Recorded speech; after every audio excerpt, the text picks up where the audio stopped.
Good evening, good evening, good evening, and welcome to the Reel McCoy. I'm your host, Mephisto, and I lagged a little bit. Never mind. I'm your host, Mephisto, as always with me, my hetero life mate, Oh My Feelings. Good evening to you, sir. Good evening, buddy. What is the Reel McCoy? The Reel McCoy is your weekly movie podcast where we take one movie, we ask you to watch it, come back to us, and we geek out on it, break it down, and do all that nerdy ass shit to it, but not on its bed, shall we say. This week we are finishing off, rounding up our tribute month to Robin Williams with a fantastic movie, Good Will Hunting. One We're that going to touch he up. actually won. He won the Oscar He for Best won the Supporting Actor. Yes, he correct, sir. But did. before we dive into all that stuff, please, please, please like, share, and subscribe to the channel. If you're watching this, watching the VOD, watching live, whatever, we appreciate you. We want to grow this. We want to reach new crowds. Maybe not All My Feelings because he's a chicken shit, but no, I'm just kidding. Sit and Yes, spin. I'm a big asshole, so I'm gonna do that. Right. If you want to contact us, and of course bother me on Twitter, you can at me. I'm Fisto, or if you want the IG. People keep calling this IG, and I was like, "What the fuck are you talking about?" Instagram. It has a name, bitches. At Mephisto79, or if you want to email us, the Real McCoy podcast at gmail.com. And of course, if you don't want to watch us on YouTube, and if you have Twitch account, you can watch us on Twitch at the Real McCoy podcast. Which, Seth, by the way, we're going to get to that reference when we get to the Harvard scene. I know exactly what you're talking about, and we will get to it. I was definitely sure it would come up. How about them apples? Yes, how about them apples? All right, cool. Good Will Hunting. Fantastic movie. 1990. It came out in 97, right? That was 98. 98, 97, 90. It doesn't really matter. Because it was right after Chasing Amy. Yes. Which, there's a tie-in we're going to get to. Yes. 1997. Wrote by Ben Affleck and Matt Damon. There's a story there. I'm not sure if it's Matt Damon. Yes, we're gonna do that. We're gonna play out that joke. We're gonna kick that dead horse. I'm saying there's something about this movie about why it was actually created. Maybe it's not in your notes. I'm gonna.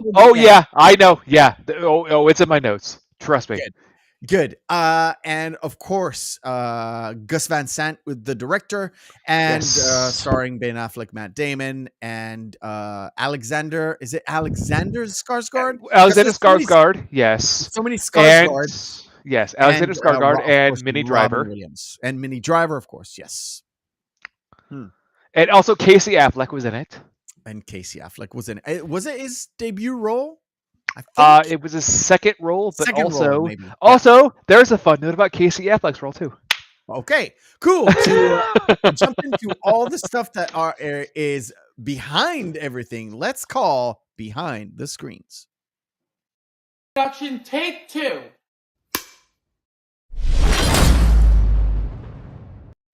Behind the screens is where we go to Oh My Feelings and his incredible notes, and we discuss everything behind the scenes. Let's go. So to start off, Matt Damon. Yes, kicking that horse. Originally wrote the script during his 5th year at Harvard during a screenwriting class, and he was supposed to write a 1-act play. He wrote 40 pages.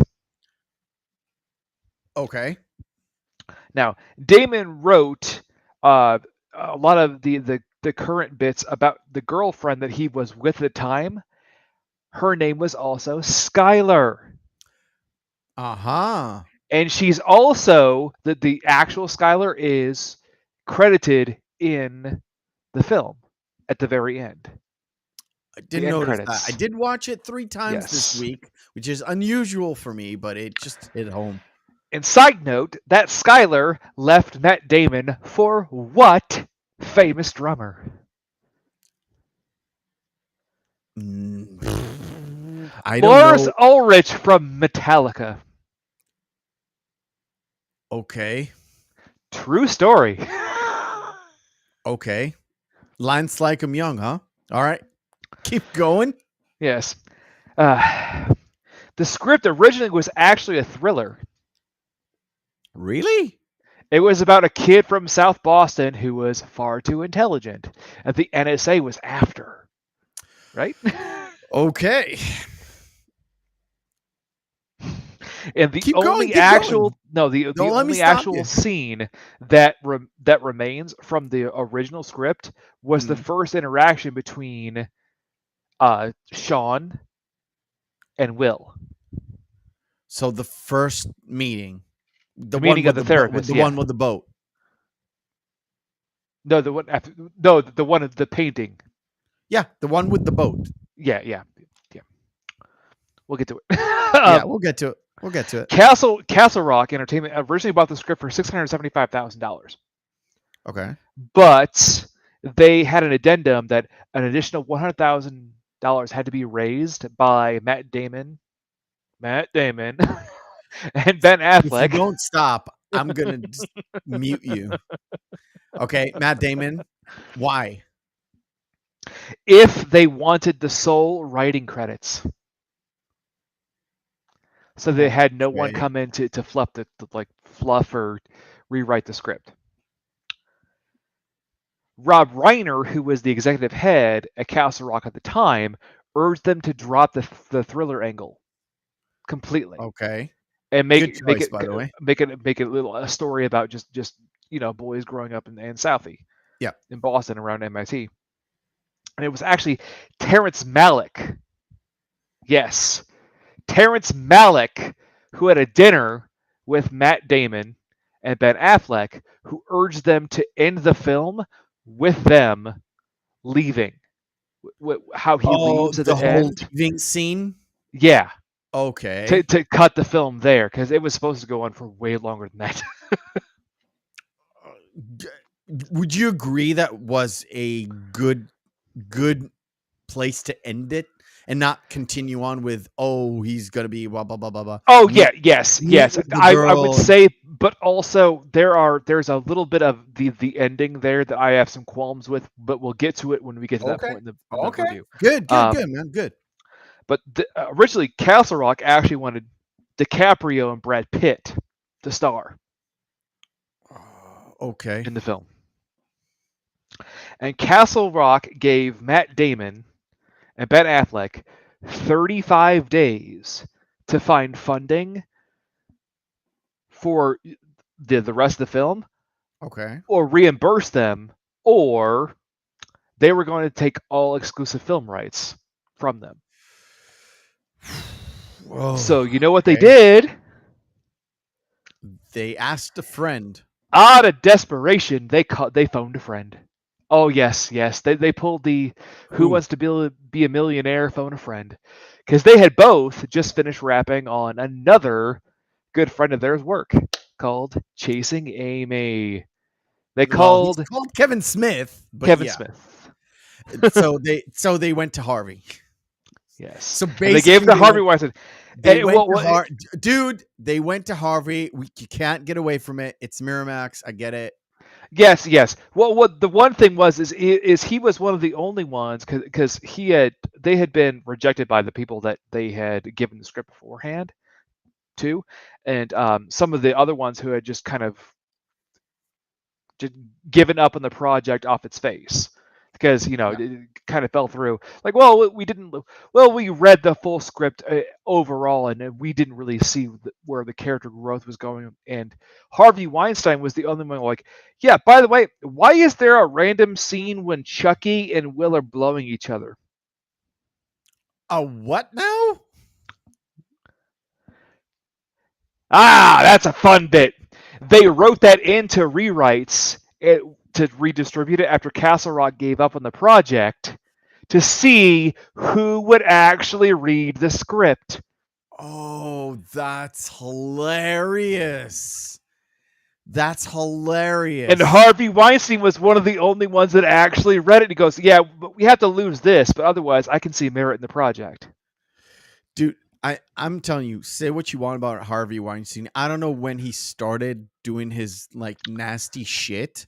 He's an irredeemable piece of shit, but he helped But facilitate a lot during of the good pieces 90s, of art. there's a reason why a lot of actors came up on the Oscar stage and said, oh, Harvey's a god, Harvey's a this, Harvey's a that. Because he greenlit a lot of these, I don't know, these you would say indie movies, not really indie movies, but indie movies. It's like Kevin Smith's Dogma and A Chasing Amy and Good Will Hunting and a lot of these little projects that with nobody like fucking all wanted. of Tarantino's work, All of basically. Tarantino's work, basically. Yeah, all of these like really unique filmmakers and directors and writers, and he pushed them forward. Now later on, he used that to leverage whatever, but yeah, I like I said, there are. We both know Hollywood is a nasty piece of place to work with. Always was, Always will be. always was, right? Yeah. Just take it as you will. Let's go. So, moving forward, Even Sam so is like skip, move. So after that, then what they did was they turned around. They asked actually Kevin Smith. They offered him the opportunity to direct first. It's like, well, we want to give you this, and well, they actually wanted to give the oh god, I couldn't even imagine. They wanted to have Mel Gibson direct it at first. Really? Yeah. Okay. They went, no. See, Matt Damon and Ben Affleck actually saw, well, they were huge fans of Midnight Cowboy and a lot of the other works that Gus Van Sant had done. So they decided to go with Gus Van Sant. Okay.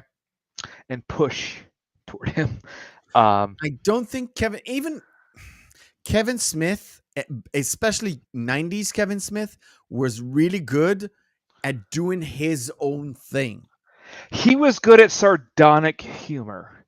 That's what he was good at. He was really good with dialogue. Now, this movie has a lot of dialogue, but he's good with his own dialogue. That's true.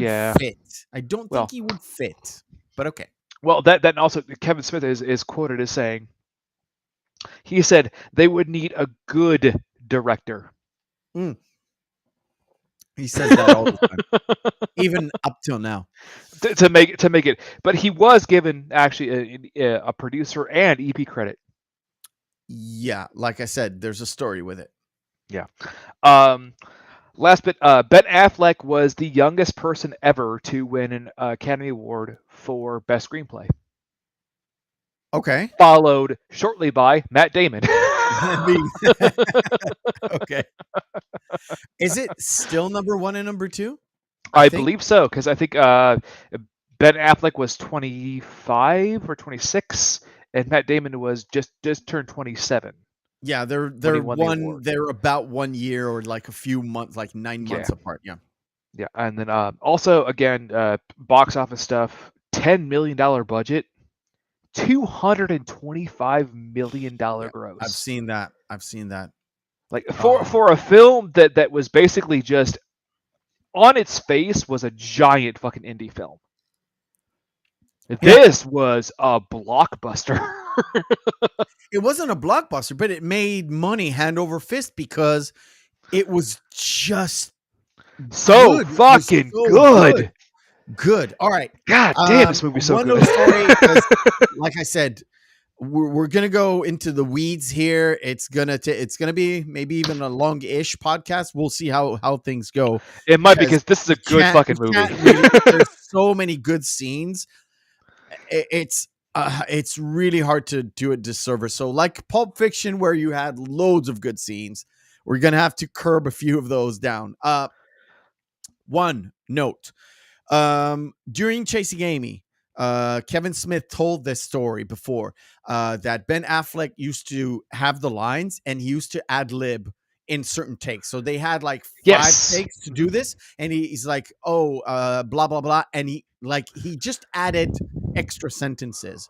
One of the we're not going to go too deep into this. One of the scenes is him, Ben Affleck, and the girl who played Amy were sitting down at a swing, and they were talking about sex, and she said, "Well, Oh yes, yeah, fisting, yeah. it's about fisting. Never mind. Fisting is only reserved for like special occasions." Oh, sorry. They said, "Oh, we're doing this and this and this, and the other things are for special occasions." And Ben Affleck was like, "Special occasions? What do you do? Hit her over the head with a bat?" And that's the ad lib line. And Kevin Smith was like, "Dude, cut! No. If you want to ad lib so many lines, why don't you just write your own goddamn movie?" So he did. Well, and I also really I after the will whole say script too. was already conglomerated. There's one line that comes up later. It's the it's a side note that I wasn't going to bring up, but I'll go ahead and bring it up. The argument between Alexander Skarsgård and Robin Williams when they're arguing about Will in the office. Yeah. Both the PAs had to comfort both Matt Damon and Ben Affleck because they were crying. Because the scene was that powerful? Well, because this is their baby. They have two of their favorite actors performing it in front of them. They were bawling like children. Dude, I'm not gonna lie. I had a near I don't cry usually at films. There's very few films that make me cry. There are like this. The last scene with Will and Robin, and that scene. Look at me. Look at me. It's not your fault. Yes, it is. It's not your fault. Hey, the scene. It's not your fault.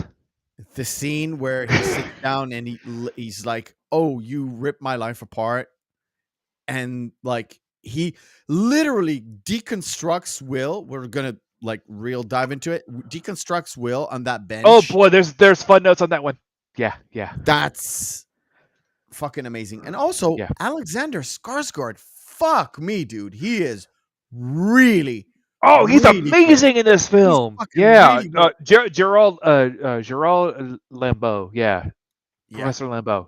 So good in this movie. Self-serving, but self-serving in a way where he's just like, I'm so upset because I can see how great you can be, and it bothers me because I want to be you. Yeah, exactly.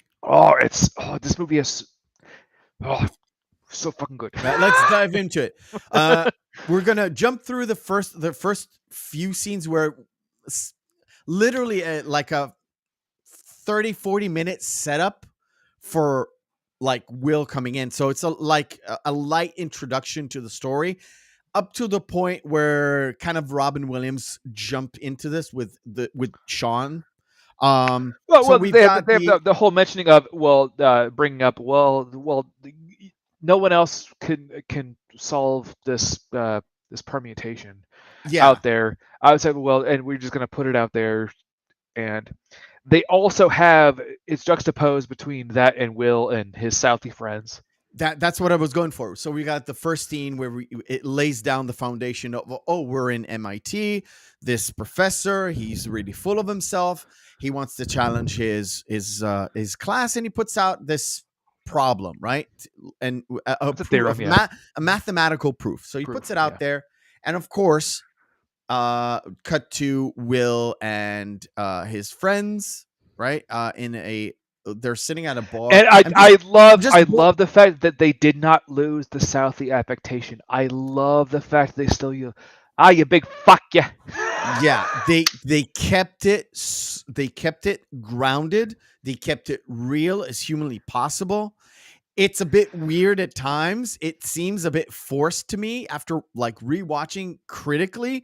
It seems a bit forced, but it serves a purpose. Also sets up the whole they're like Catholic Irish in Boston, South Boston. It also sets up to the complete dichotomy of Will's character in itself, where this is his home, and it sets up like where he's nesting. Where it's like, I've lost everything and everyone around. I want to push everyone else around me away. These are who I trust, and we get to that later with Sean's. Yeah, we'll get to this with Sean. takedown. I'm just setting But up. what I did want to say is Casey Affleck, even from the get go, even at the bar where he was sitting with the girl that was mocking Chucky. Yeah, Ben Affleck's character with the Irish curse. Every single line that Casey Affleck did in the entire film, ad-libbed. Nice. It's like every line. My brother. Every line was ad-libbed. Yeah, every line was ad-libbed. So Will is literally looking at a problem, then going home. You can see him solving it on his mirror. Yeah. And then a day later, he literally waits till he just everybody writes it out leaves and just walks away, and then writes it down. And of course, like there's the mixer at the MIT kind of reunion thing where. Did you notice the shady line where she comes to him about the proof and he's like, well, the drinks are free and maybe you're gonna have a drink with you later. Maybe we're on a drink with me in the office. And I was like, oh, this is a Harvey Weinstein. This is a Harvey Weinstein movie. Of course it is. And I was like, yeah, he's like the shitty professor. He's like the real shitty professor. And like that's as opposed to the nutty professor. Yeah, as opposed to the nutty professor. And they go to the board. They go to the board and it was like, who did this? And of course he asked everyone, like, did you do it? And everyone's going, no. Are you kidding me? In today's society, everyone would be like, I did it. Yeah. I did it. I love. By the way, did you? This is me attacking the message. We talked about this backstage, but not really attacking the message. Did you notice the composition of Lambeau's class? Yes, it's all races, creeds, color. It doesn't matter. Random people. It's literally like, well, it's an MIT class. It's the smartest bits of the bunch. It doesn't fucking matter. And it literally is. It's fucking diverse. Men, women, black, Asian. Like, oh, by the way, Asian, not only Chinese Asian, but also Indian Asian and Pakistani Asian. Like, if you go through every single one of the guys, like, oh, this is just a regular thing. I would expect this. This is 97, folks. 97. Keep going. So of course we get. No, I know. I know. It's just about. Just about good writing, but also the visual. If you look at the visuals, like, yes, everything is normal. Everything is where it's supposed to be. Right. Will, and I want to touch about that real. I don't want to. It's the fight scene, but I want to talk about this. Oh, the jump scene, yes. This bit, just a tad. The fact that this is a crew, and Casey Affleck's character doesn't want to leave the car because he doesn't. It was the fact that it wasn't. It took nothing for the other guy in the back seat to go, come on, you going? You go. Yeah, you go. It's like in hockey. Like in hockey, you play like, fuck you going? You going. It's your team, dude. It's your group. It's your team. It's your buddies. And it comes back later when Sean is telling Will, look, Chucky will like kick a brick wall for you. These are your people. But that's the thing. Want? Well, that's the same thing too. Where when he mentions when Sean is having the argument with Lambeau later on at the very end, like, why does he hang out with those gorillas? Because those gorillas would stomp your fucking head in if they heard you say something wrong against him. So of course, Will gets arrested, and cut to it goes. Oddly enough, too, they were doing well. They did it in a wrong way, but they were doing something kind of chivalrous in a way. Because the guy was a fucking asshole. Yeah, and he did talk shit to that one girl that was just walking down the street. Yeah, really. And they're like, yeah, fuck it, we're going. You going? You going? You going? You going? It's going. Well, that and Ben. Well, then Chucky looking back at Casey Affleck, like, I swear to God, if you don't get out of this fucking car in 5 seconds and come out and join us, Yeah, you're next. Yeah, you're next.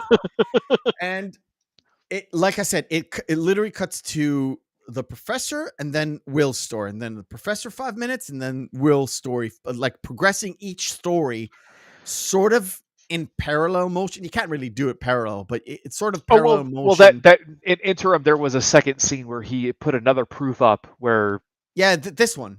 Yeah, where he was our mystery rogue cannot be solved, so I'm going to put up another one. Yeah, and he was the one putting up and solving that proof, and then he was running away. You can't just put up random graffiti like, oh, go fuck yourself. Yeah. And he's chasing Will, and he's like, suddenly he vanishes, sort of. And the sycophantic TA going, well, it's kind of right. Let's stop for a minute. This dude, I think his name is Tom. I felt so bad for him throughout the movie. He's like a PhD student as a professor's assistant. Dude, I work at a university. Yeah. I see these PhD students, master's students work in research, not mathematics, something else, but they work in research. I felt so bad for Tom because I know these guys. I know them. Some of them are cool, but some of them are Tom. And as soon as they leave the academy, they are so lost. They are lost. Because they're not that good to be in the academy, and they're not that good of being anything else.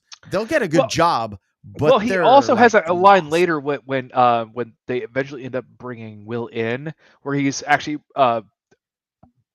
showing just the solution to another mathematical proof to another renowned mathematician, and Tom is the one patting him on the back, like, "Don't worry, sir. You're a very intelligent man." Yeah. So everything here is before the trial. And we get to one of the pivotal scenes in the movie where kind of Will meets Skylar. So there's at the Harvard bar. At the Harvard bar. So Ben Affleck's character is Chucky, right? I'm so bad with names. It's Chucky. Yes. So Chucky goes, he hits on Skylar, and this dude, who I genuinely don't remember his name, he was in Oz as well. Yes, I know. Fluffer. Oz. Hey, all you need to know is Fluffernutters. Exactly. Oh, it's really, really. If anyone ever watches Oz, it's very, very, very sad. Dude, it's very sad. This guy does a completely different role here. He plays like the preppy douche. And he's the one that goes to Chucky and kind of calls him out on not being smart and not actually being an MIT. Well, then also, if you were to read the script, and if you were to actually know anything about, 18th to 19th century history, American history, you're like, well, that's an easy conversation to shut down to begin with. Yeah. What the fuck are you teaching at Harvard? Like, seriously, why are you getting paid? Why are they paying you so much? And I like the fact that Will comes in and he kind of sort of brain, I don't know what it's called. He protects his boy like they did in the fight scene, but with intelligent arguments, because he can deal with this. He categorically shuts him down, but say, well, just setting up, the false pretenses on socioeconomic politics in the 18th century. Yes, yeah. We know it. We know it, but because well, then also, if you've got a real problem with it, then we can step outside. Yeah, so he's willing to throw down, but he will do him like intelligently first. And if it doesn't go well, it can always step outside. Right. But this scene is so iconic. Not this particular scene, but this whole. No, his line that he says like, well, yeah, well, at least I'll have a degree, and my kids will have, you'll be serving my kids fries at a drive-through line when we're going to my ski lodge. I'm like, yeah, well, you know what? At least I'll die being original. Yeah. That, or if you want to take it, we can take it outside. Yeah. And I like it when this whole thing kind of finishes. Will isn't talking to Skylar. No. Will is going back to the bar with his friends, doesn't But care. no, but it was Casey Affleck again, like Morgan, his character, like, Yeah. By the way, my boy's wicked smart. My boy's wicked smart. And when the night is over, she comes, you're an idiot. I was waiting for you to come and talk to me. Don't. Oh, and by the way, has Minnie Driver looked better ever? I don't think so. She's gorgeous in this movie. Dude. There's a old British movie where she gets completely naked. She's better looking in this movie. For real. Did not know that, but okay. No, I'm telling you. Having seen her completely naked, she's not naked in this one. She's much better looking. Much better looking. Well, also just real. Side note, side little behind the scenes little caveat here. During this, Minnie Driver and Matt Damon actually were together for a short period of time. I would imagine so. It happens a lot. It happens a lot. But this is where we get the very infamous line, which is actually still the same Dunkin' Donuts still exists, where the Harvard guys went to, where he slapped the number on them, like, yes. How you like apples? Do you like apples? How about them apples? Yeah. That Dunkin' Donuts still exists. Having worked in Dunkin' Donuts and having taught from the franchise owner how important Dunkin' Donuts is, dude, I worked in Dunkin' Donuts for a year. I was a manager in Dunkin' Donuts in Israel while there wasn't an Israel franchise. It's still so funny to me. Yeah, I am aware. Because Dunkin' Donuts is such like an East Coast thing. It's a very much East Coast thing. The guy who owned the franchise here was an East Coast guy. He was a Boston. Shalom, you want some coffee? He was a Boston dude. And this is 97. I worked in Dunkin' Donuts in 97.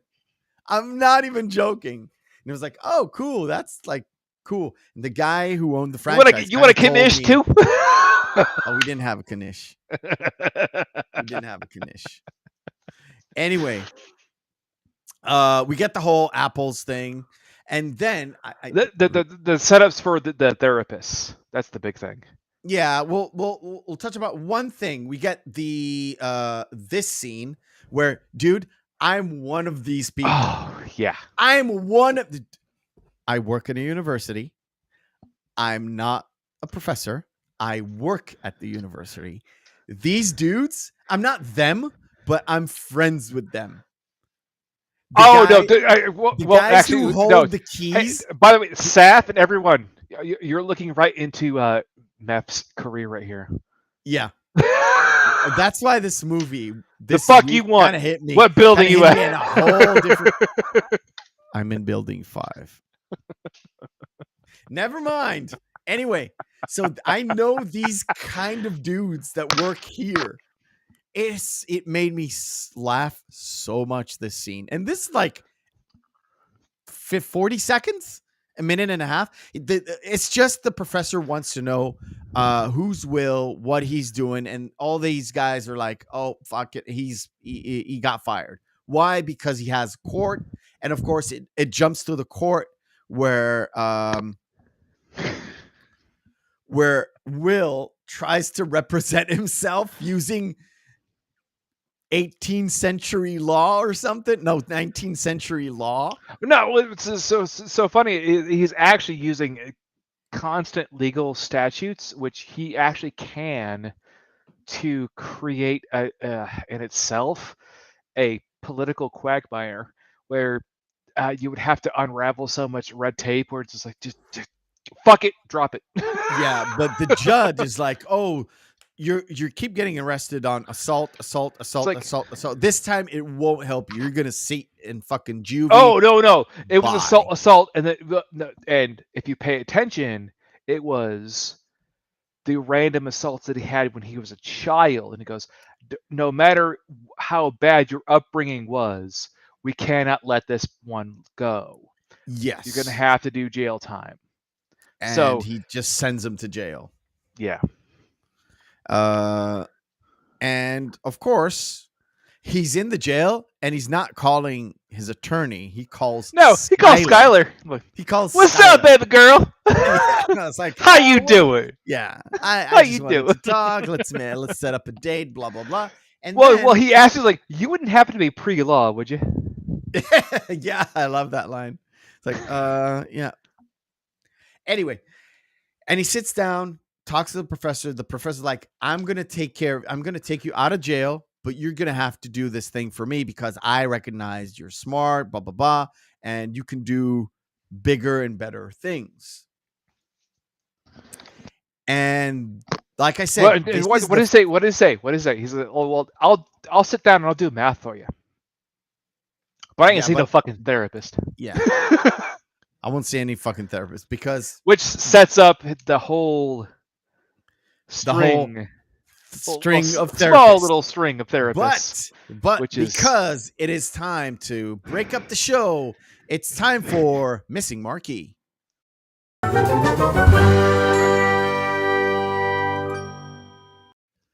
What is Missing Marquee? Missing Marquee is very, very simple. You take 10 posters of movies, take their fucking write their text off, and you guys in the chat and all my feelings are gonna have to guess which movie this is. Let me set this up. Bam. Because me and all my feelings were talking backstage. This is special for you.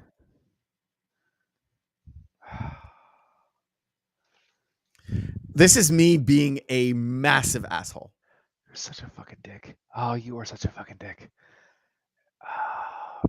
It's not Tomorrow Never Dies. Is it Die Another Day? It is not those. It is James Bond, Go Fuck Yourself. How about that? It is James Bond, Go Fuck Yourself. It's not Tomorrow Never Dies. I don't know. It's James Bond something. It's The World Is Not Enough. Yep, that one. Well, I've said the world is not enough to make me watch another Bond film. So there we go. Saf says The Gold Ring? No. Next. Oh, fuck. I really... a little bit. Oh, God damn it. Bradley Cooper, Christian Bale. Nope. I you know the movie, you don't remember the name. Yeah. So it's a great fucking film, too. Las Vegas movie.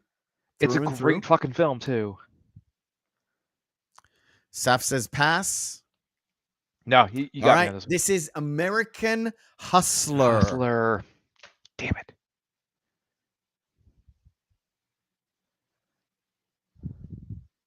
You got me again on this one, too. I don't know. This is the girl who was in I'm Thinking About Ending Things. Yes, I know. But it is one movie before she did that. I don't know it. This is Beast. Indie film, by the way. Is that Inglourious Bastards? Inglourious Bastards. Is that Shakespeare in Love? Correct, sir. This is Shakespeare in Love. You leave nothing to the crowd. Is that Moonstruck? Not Moonstruck. Moonstruck is with Cher.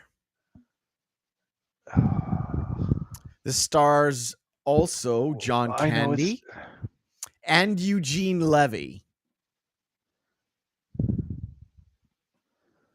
I am awful today. I don't know. Wow, really? I'm drawing a blank. Chat.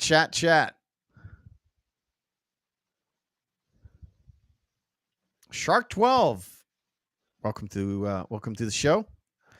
No, nothing on Twitch, nothing on the YouTube. This is Splash. Splat. Oh, god damn it.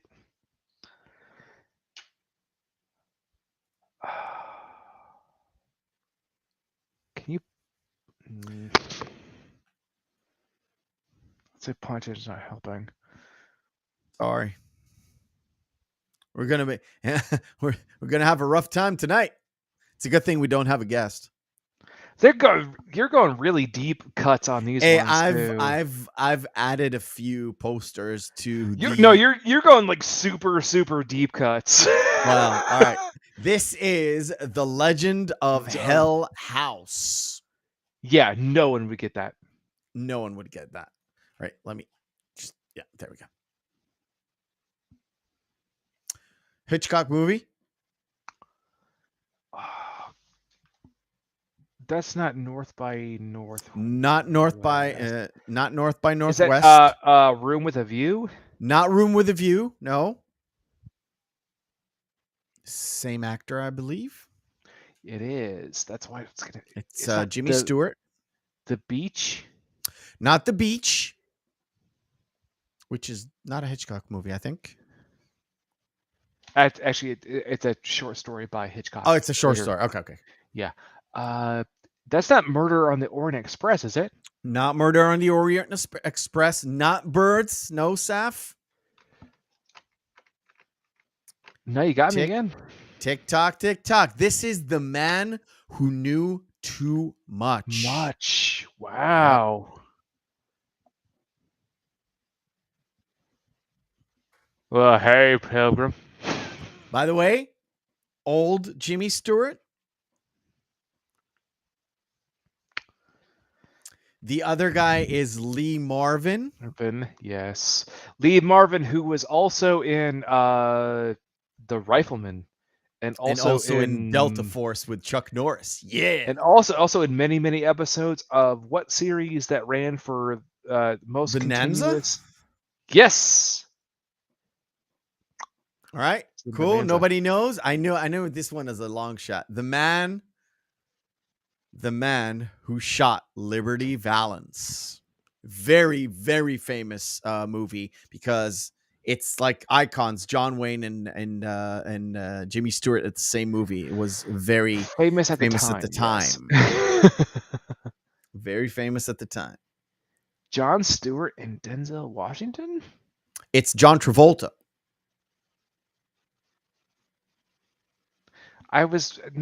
Whenever I see John, I want to go Jon Stewart. It's a shitty fucking movie, by the way. Because I don't want to ever think about John Travolta in anything. I just always want to go Jon Stewart instead.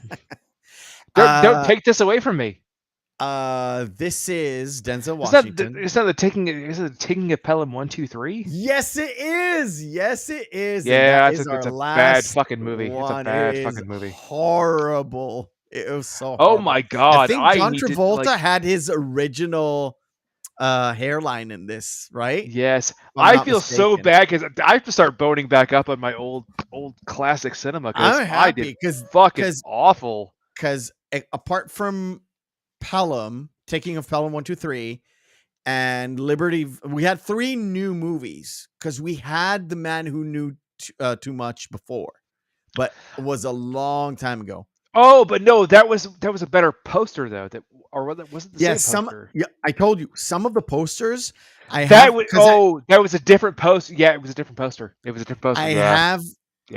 the same website who does the thing, I went back to it to see if we get the same movie but different posters. So if I wanted an Avengers post, like Avengers 2012, I have thousands. Yeah, at least 12 or 13 different iterations. I'm still waiting for that one point in time where we get to the point where you're like, I'm using the Ugandan poster where it's just.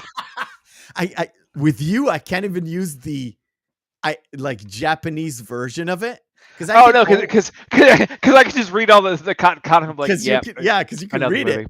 Because you can read it. What's up, buddy? All right, cool. So we're back into the movie. Before we meet Sean, our titular supporting character. Will goes through a bunch of these. Now, this dude, I wanted to stop at this dude, not the hypnotist guy, the Italian hypnotist guy. I wanted to stop Yes. at this one because this week, yes, I know current events. This week, we the Depp Heard trial came into an end, but we also had a sleuth of like expert witnesses. One of the witnesses coming for Amber Heard was this weird guy called Dr. Spiegel. And everybody Oh, said, God. he looks like Christopher Lloyd. And everybody said, 1.21 gigawatts. Oh, Dr. Smeagol. And I was like, does nobody fucking recognize? It's the same. They look the same as this guy. And like I said, watched Good Will Hunting this week. And I was like, oh, Well, also, well, he didn't go crazy like that guy did. No, he didn't. So. No. But Will kind of suggested he was. Oh no! He said The whole thing he was- where he goes like, "Well, no, I just I feel I went to these clubs, and I felt a fantasy. I felt the rhythm go through me. I felt it Yeah. like. And so how'd you feel? It's like, well, what kind of thing? It's like how'd you feel when you found out you were gay? Yeah, and he's like, what? Yeah. Just to give you a comparison, this is the guy. Yes. That's Dr. Spiegel. Cut to this dude. Just to give you an example, like Fucking what out I'm of his seeing mind in my head, right? Yeah. Fucking cuckoo nanners. But no, but also you could distinctly tell that that obviously that the previous therapist was definitely hiding that because Yeah. Because he immediately like, well, I'm sorry, I can't do pro bono work anymore. And Yeah, meanwhile, Lambeau was outside again hitting on a fucking co-ed. Yeah, exactly. And just adding to that, that shitty goddamn fucking narcissistic professor that hits on his own co-eds. Yeah. Which is so funny because that plays into the conversation that Lambeau and Sean have later, where he's coasting on his former laurels. Of course. But then again with the hypnotherapist, where Afternoon Delight, and I was like, oh, this is. He starts quoting Afternoon Delight, and I'm sitting in my chair and I'm laughing like a fucking lunatic. Me too. Me too. And I was like, oh, Ron Burgundy is on the thing. We said skyrockets. It looked like, you motherfucker. So, Lambeau goes to his former roommate. It was like roommate or friend or whatever. Actually, it was his former friend that they actually ended up going to college together. In college, yeah. And he sits him down in a nice little place, and he's like, "I've got a new case," and he's very similar to you. And Sean is like, "Oh, in what way?" I was like, "Oh, he's from South Boston." Southie, yeah. And you can see in Robin Williams, this is why Robin Williams got an Oscar for this. Because in this scene where he's talking about Will, you can see his eyes light up. It's like, oh, this is a very interesting case, because he does tell, look, he's above normal. He's super, like, he's a genius. He can do things. He goes into the spiel where, there's also the line too, where you can also tell from the get-go that Sean has never, as being in his own right, a very renowned therapist. Because obviously he's made some very miraculous breakthroughs with some very tough nuts to crack, yeah, as they were. But he himself is still stuck in his own mindset. Yeah. Where during the conversation, he's drinking the entire time. Yeah. And by the way, did you notice? Well, I was going to say, did you notice the fact that when he brings up, he's like, oh, well, why weren't you at the reunion? It's like, well, my wife died. Oh, I sent a card. I'm sorry I couldn't be there because I was off in Off was of, up. I think Yeah, I think it was in Spain at the time. he was up his own ass, Yes. basically. But I love it that Sean kind of calls him out, and this point was like, "Oh, you went to how many shrinks Yeah. before me? Yeah, 5." 5. And he It's like, calls on the two of them. He goes, "Oh, please don't tell me you went to the hypnotherapist." It's like, yeah, yeah. because as soon as Sean realizes who Will is on paper, not the real Will, he knows those 5 or those guys who he kind of mentions. Like, yeah, those Well, couldn't on reach him on on paper, any level. they're supposed to be the best, and that's why he went to them. Yes, exactly. There's the difference. is, There's the categorical difference there.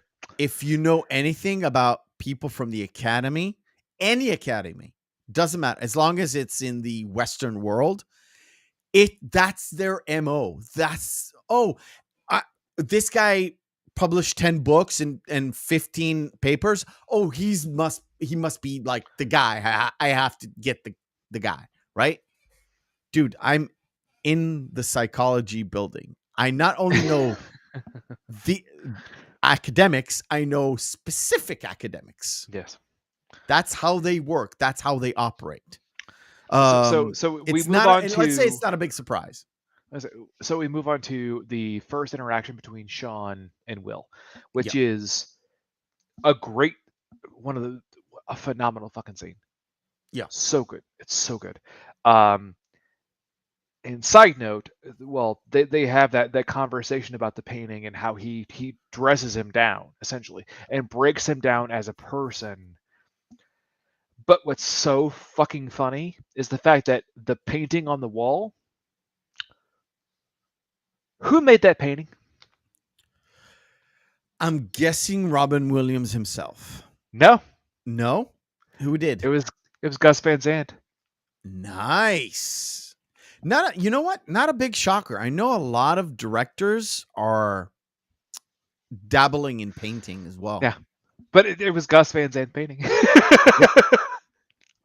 I mean, it's paint by numbers, right? Well, no, but I'm joking. I'm joking. Yes, I know. Yeah, but again, at that point where Sean gets to show that other side of himself to Will from the get-go, going, "I swear, if you ever bring up my wife again, I will fucking end you." And this is what I said before. A lot of the acting is not with the mouth. It's not with the hands. It's all body Robin language. Williams' eyes. Just look at his eyes. He looks directly into Will. He is dead serious. Dead serious. But also at the same time, as soon as he lets go of Will, he knows exactly what's wrong with what he did. He broke the patient doctor relationship. Sort of he broke the trust that he talked about. No, there's a scene where he talked to his students, right? Well, yeah, and he talks a lot about trust between a patient and a therapist. Well, that's what's so odd is by him breaking that pseudo wall, he built that trust with Will because he's from South Boston. Well, because no, well, he also showed that he was a human behind all of that. Yes, he dropped the facade, which is a difference between. Yeah, you're absolutely correct. It's the same thing that Will didn't have with the other therapists. Yes, that they were not human. They were like robotic type deal. Yeah. That's also correct. But then coming close to one of my favorite scenes of the movie is, first of all, Sean goes into his, like, let's say home or safe space. And he was like, he is really thinking about what Will said and how he acts, because he knows Will by the record, right? But what he's trying to get to is beyond the record. Mhm. what is beyond what was just said. And it comes to there's a scene with Skylar where they sort of interact, right? But Well, to well, me it well, wasn't. Will and Skylar have their first date technically, and Yeah.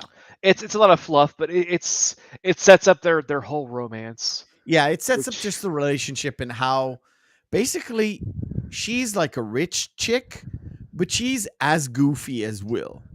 well that and also her story is also tragic as well.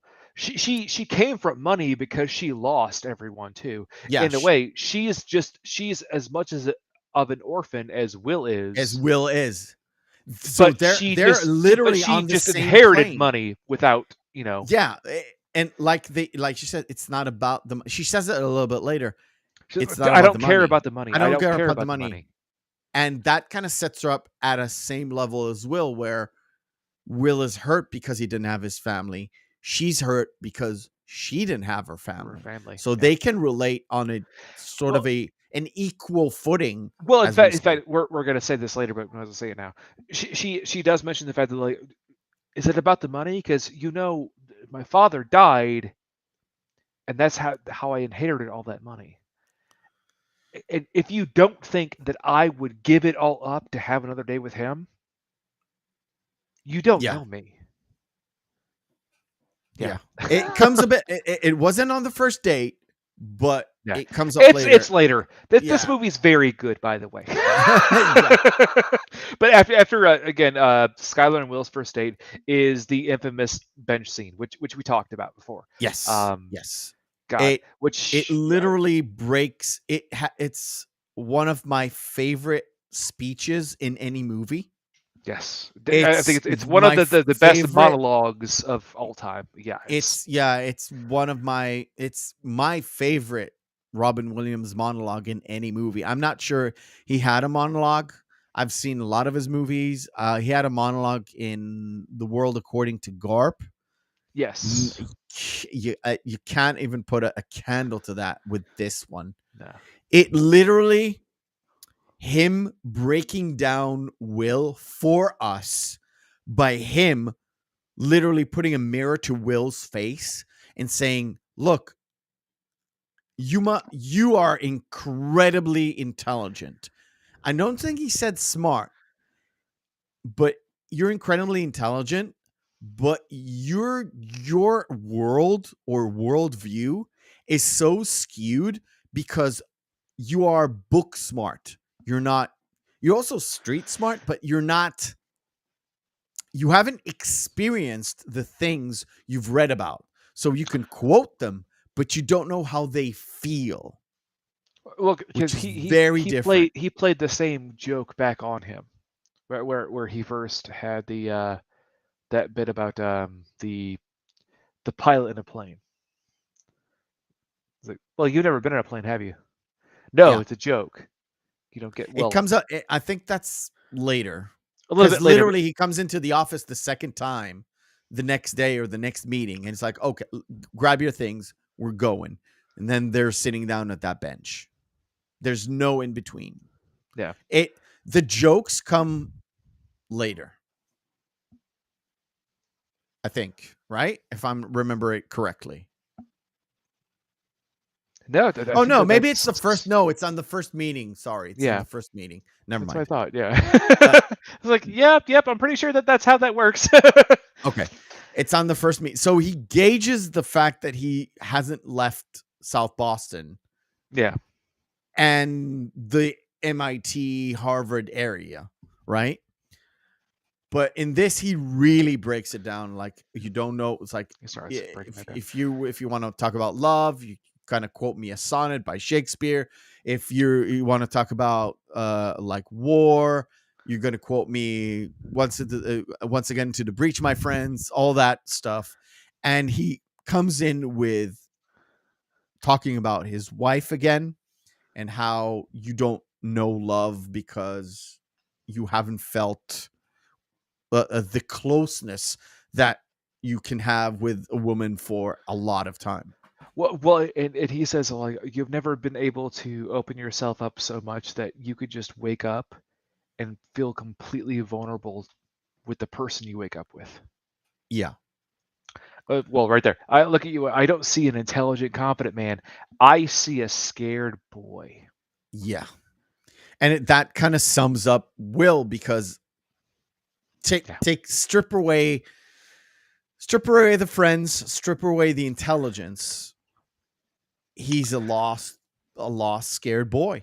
And that's where That's it. And this is, and like I said, this is where this is the foundation for the trust. Will gets called out, but he doesn't berate him. He doesn't put him down. He doesn't talk down. He doesn't punch down.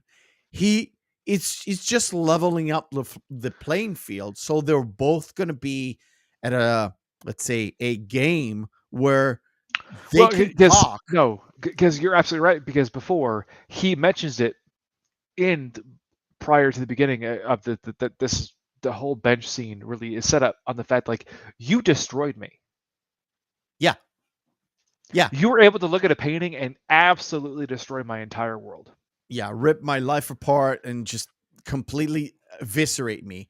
But I had to think, and I know where it's coming from. That's leveling the playing field, and from there you see only growth, and I mean growth between the relationship of Will and Sean, right? Where Will and Sean become the most unlikely of friends, which I mean, we're going to skip forward a little bit. There's one scene a little bit later where Will is in Sean's office. I think it's about 10 minutes later.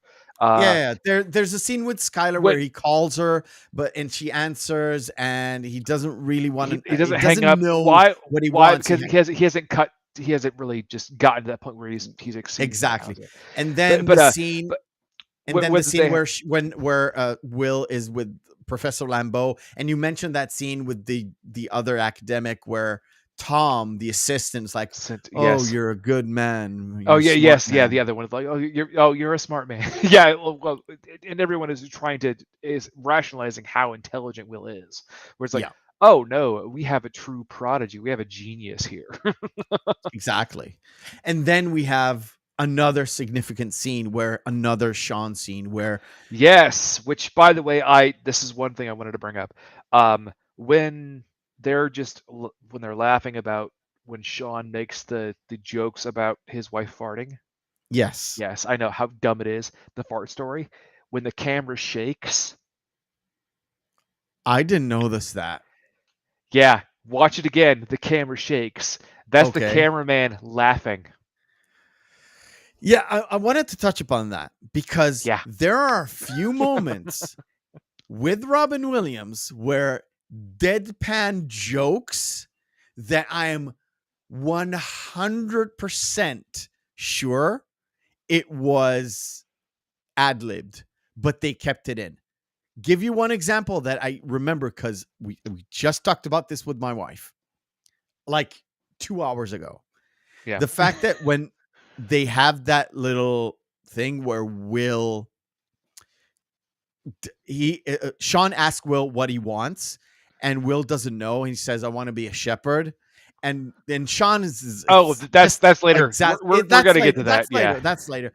And when Will leaves, is like, "Fuck you, Sean." And Robin's like, "You're the shepherd," and he closes the door. And he's like, that is a deadpan fucking joke, and I'll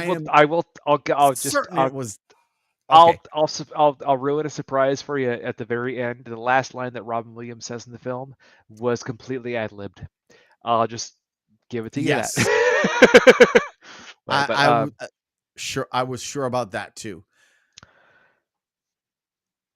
One thing, and this is the thing that kind of broke the ice for me, is where Will's like realizes, oh, you talk more than any shrink I have ever seen in my life. And that's like, well, yeah, that's the whole point. It creates the trust between Will and Sean. It allows Will to open up basically for the first time. And also prior to that too, it was a small little side conversation between Sean and Lambeau, where he told him like, "Don't worry about it. What he's doing is he's testing me. Yeah. He has to be the one to open up conversation first." And the thing is, he pretends to fall asleep, and Yeah. that's when Will starts talking. Yes. Yes. Yeah. So Will kind of goes back to Skylar, goes to her dorm room, sneaks in, comes to talk to her, and she's playing coy, but she definitely is into Will. Well, that, and also he does her actual oh god, it was molecular chemistry homework. Yeah, I he believe. does her chemistry Yeah. homework. It's like, this is a very difficult thing to do, and he just here. Come on, let's go Yeah. have some fun. Yeah, exactly. And she's like, "No, I need to study these things." And he was like, I want to go with you, so let's just go. It's like, And he takes her off to like the dog racing, which is a weird yeah, kind of thing. the very cut to dog track racing, which is a very, well, it's a very South Boston thing. It could be just It's neutral it's a ground. Southy kind of thing. Maybe it could be. I don't know. I have no idea. But the fact that he is so smart, he can fake his 12 brothers and their names. Well, that's what she calls him on that about his photograph memory, eidetic memory. Yeah. And he tells her his supposed brother's name, where he's completely lying just to hide. He's still at a phase where he hides his real identity. Because he has to have from that both facade. Skylar and Sean. From both Yes. Skylar and Sean. There's Well, still a wall there. There's no. Well, because that also too. Well, we're gonna get to that too. His boys are the best boys. We're gonna get to that though in a second. What?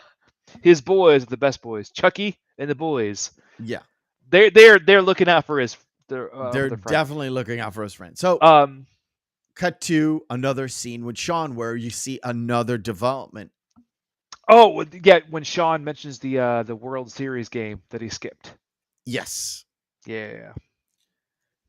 Where Will kind of opens up with, "So when did you know you loved your wife?" And he has the exact date, and he goes into this whole story where he was in a bar, it was game 6, blah blah blah. And whoever if you don't know Boston, real Boston people are really into their Red Sox. Red Sox, yes. Really, really, really into their Red Sox. Side note for any MLB fans, this is before the Sox actually won the World Series again in the 2000s. Yeah, it didn't count back then. This is before that. It was still the curse of the fucking Bambino here. Yeah, before the Bambino curse ended. Whoever knows it, knows it. We're not going to develop it. It's a thing. But missing a game for some people who love fucking baseball. Game 6 of the World fucking Series. What? It's very important to some people, especially Boston people. Yes. I'm not joking. I even knew it back then. Then Sean telling the entire story and going, you know what? It was the same thing with how he told the story of the airplane story. Yes. And I didn't go. It's like, you fucking kidding me? You didn't go to the fucking game? I was like, no. And the thing in the whole conversation starts with Sean talking to Will about his girl.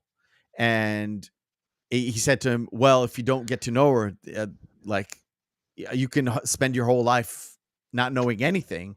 And it ends with Will talking to Sean saying, "Do you want to get remarried?" And he says, "Well, my wife is dead." It's like, oh, that's how you can. That was the whole thing. Was like, well, I'm sorry, but you got dealt a rough hand. All you got to do is you have to ante up again and take another goddamn hand. Yeah, but he says my wife is dead, and oh, by the way, you can. He literally turns it on his. Will turns the whole sentence on his head on Sean, and Sean was like, "Time's up." He's like, he got called out. Yeah. He got called out for his bullshit, basically. And again, it's just another step to build that special relationship with Will that allows Will to open up. Mhm. So we get a scene with Skylar where she wants to meet his boys, and then reluctantly she does Yeah. meet the boys, Which, by but the way, not is the 12 brothers. Yeah, which, by the way, is well in his way. It's all right. They are his brothers for For the lack all of a intents better and word. purposes. Yeah. They are his brothers. I mean, well, Chucky and Morgan and oh god, I forgot his other name. I have no idea what the guy's name is. I saw his name in the credits. I've never I think it's seen Dougie. him mentioned by Yeah. name. He's the ginger-haired guy. Yes. I think he's supposed to be a mechanic, Panic. Yeah. right? Because he worked on Will's car at the end. Yes. So that's I But infer that he they was a mechanic. have that whole story, but it also just like it as an audience, it endears you more to Skylar's character. And also where you're to, like the entire group, basically, yeah, because you see them interact where they're being crass and crude and rude, but not in a bad way. They're just sitting around drinking, telling stories, right? But Skylar is more endearing because she can hang with those boys. Oh yeah, she's hanging out with like that whole the whole drunk uncle story, which Yeah. by the way I've heard so many times growing up. And when they leave, Oh Chucky, no, the story that Skylar tells. I Yeah. love the way that they did that, and the way that the mini driver did the affectation with the Guinness, and I'm like,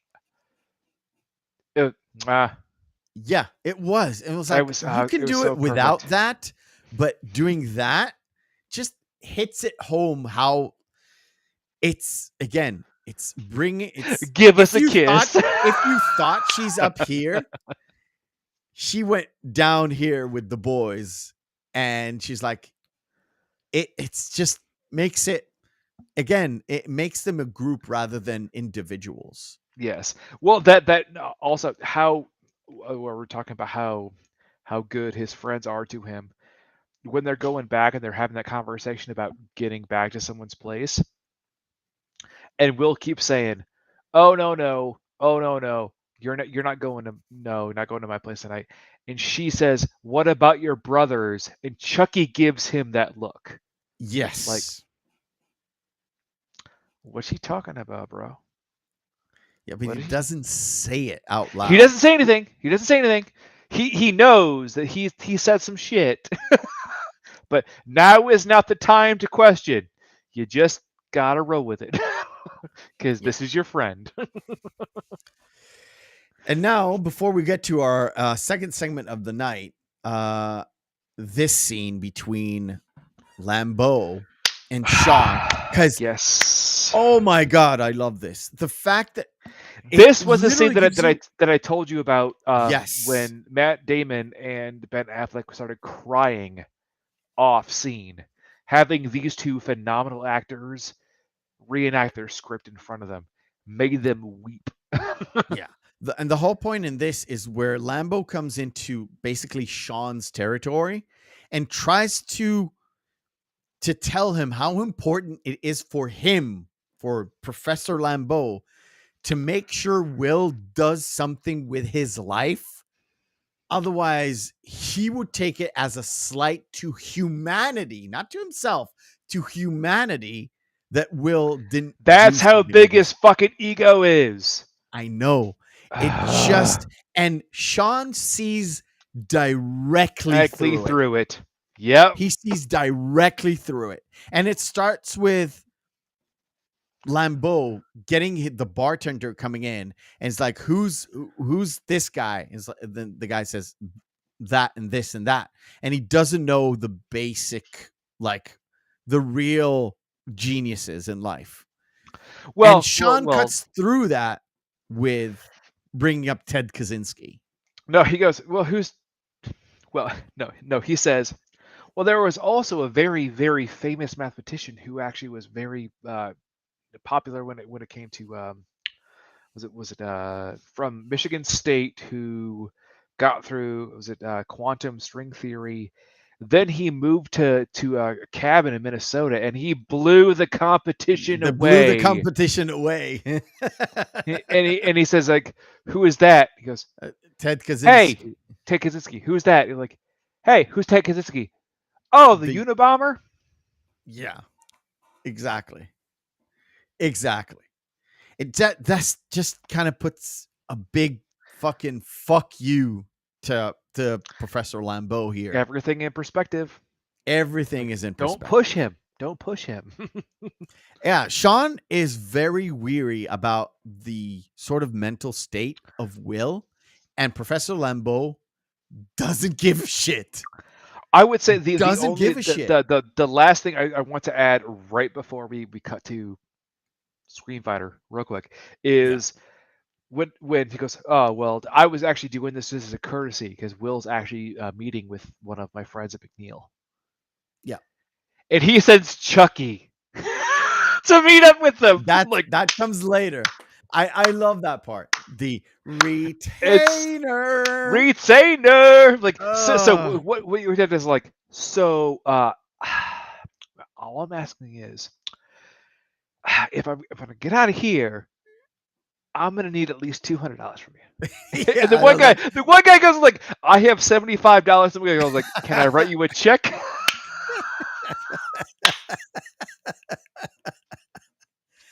Best.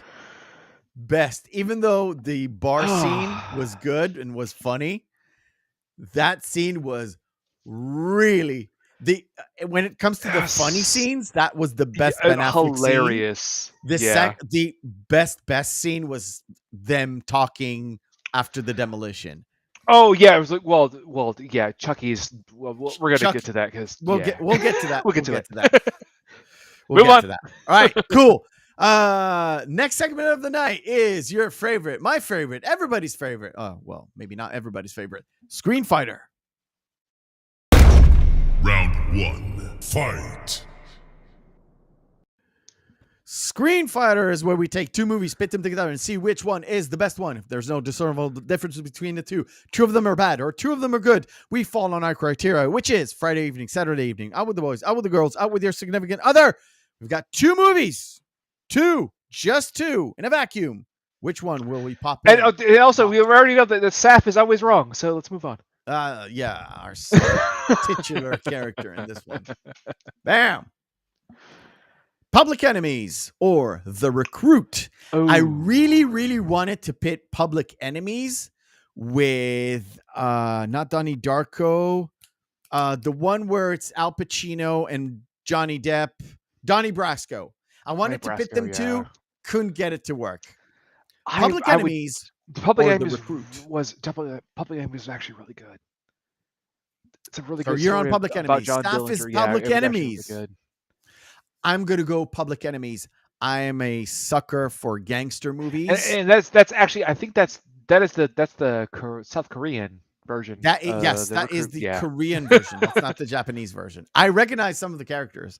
Started to recognize because I've been watching a bit of Korean Netflix shows. Oh, it's really, really, really good. Really good. K-dramas over here. Not K-dramas. Batman 1989 or The Wings of Desire. Now, before you automatically jump to it, because I know you're going to, have you seen Wings of Desire? I have. It's very because I have not. Oh, you haven't? I'll switch. I have seen it. Thanks to my mother, I have seen it. I'll switch. Batman 1989 or I'm a Fugitive with a. Have you seen? I haven't seen it. I actually have seen that film, and I will give Batman to you on this one. Okay, I'll switch. Oh wow! I've actually seen this. Now, no. I did see the former, by the way. Oh, I haven't. So I've switched it just so Well, it'll be well, fair. I have not seen Tweety. So. Oh, it's fucking fine. It's Batman. Fine, it's Batman. Dumb and Dumber or Enemy at the Gates. Didn't like Enemy at the Gates. That's a really good one. I actually really enjoyed Enemy at the Gates, which, by the way, that is the Japanese poster. That's not Chinese? No, that's katakana. Okay. Good enough. Saf says Enemy at the Gates. I thought it would go Dumb and Dumber. I'm with Dumb and Dumber. Underrated comedy. Or Hey, comedy. Meth. Hey, you want to hear the most annoying sound in the world? No. No. There, I've muted you. There. No. So you're Enemy at the Gates? No. Bella says Dumb and Dumber. Saf says Enemy at the Gates. I'm actually going to go Dumb and Dumber because I think it's one of Jim Carrey's best. Well, that and also, underrated actor in this movie. Underrated actor in this Wasn't movie that is too? underrated actor in this movie is Jeff Daniels. Jeff James is so good in that movie. Yeah, he's better than Jim Carrey. Right. Tom and Huck. I've seen it. Or Tomorrow Never Dies. I've seen Tom and Huck, and I've seen Tomorrow Never Dies once. Can I just abstain from this vote because both are? No, you're gonna have to choose. I would pick Tom and Huck. Saf says Bond. I'm going Bond. I hate Jonathan Taylor Thomas. I even hate him in Tool Time. Not Tool Time. I would watch Jonathan Taylor Thomas skull fuck every single one of the James Bond characters. Categorically, starting from Sean Connery, then watch another James Bond film. Fine. Tom and Huck.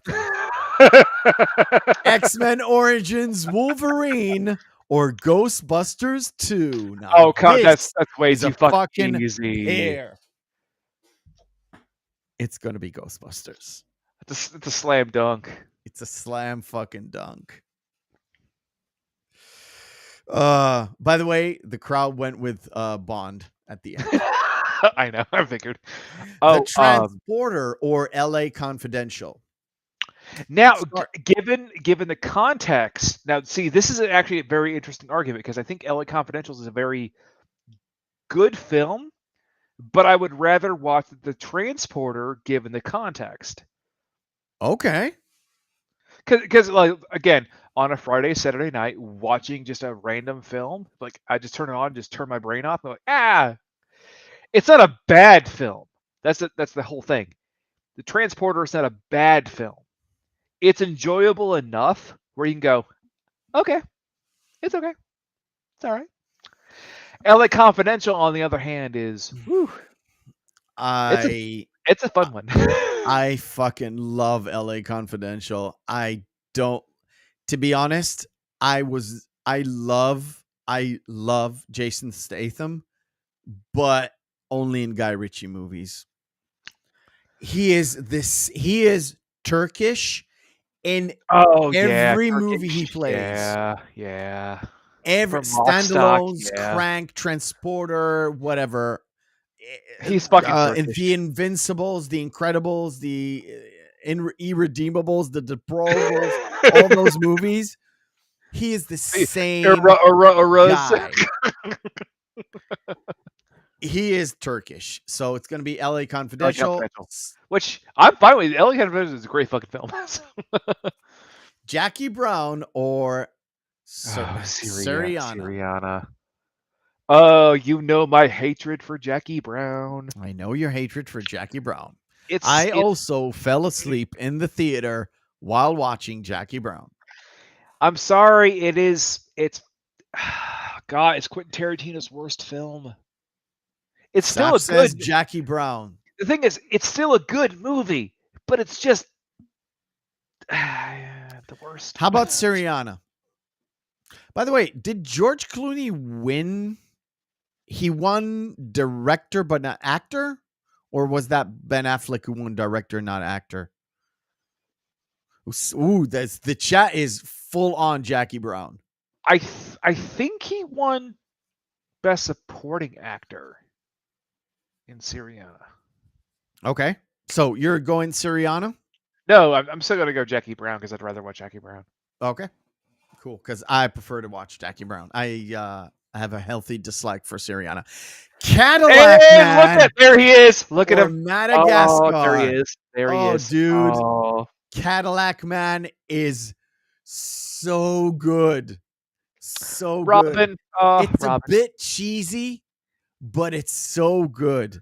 I would go Cadillac Man And any day of it's the week. such a great just mockery of sleazy car salesmen. It was so apropos at the time. And of course it starred fucking Robin Williams. It's so good where you have the main story, but also you have that fourth wall break at the time where nobody did fourth wall break. Yeah. It was Cadillac Man. After that,